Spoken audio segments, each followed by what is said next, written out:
Tudung kita... saiz apa? Tudung kita satu saiz je. Dia free size yang ni.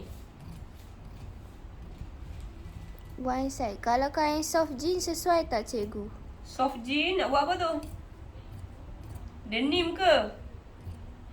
Denim boleh. Tudung buat ni?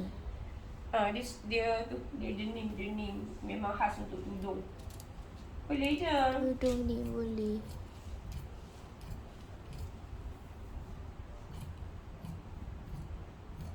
Boleh. Kira nampak tak? Semudah ABC. Harga pun RM9 je. Lycra pun okey. Lycra apa okey? Assalamualaikum cikgu. Waalaikumsalam. Kain chiffon jadi tak kalau dengan pola ni? Dekat bahagian lain tu jadi, tapi kat bahagian muka tu kena pakai yang lain. Chiffon Kau tak sesuai juga. dia kena buat luas sikit. Dah Dia beli, jadi cikgu. macam Terima kasih. Syria ni. Syria. Okey dah siap. Kan sekejap je.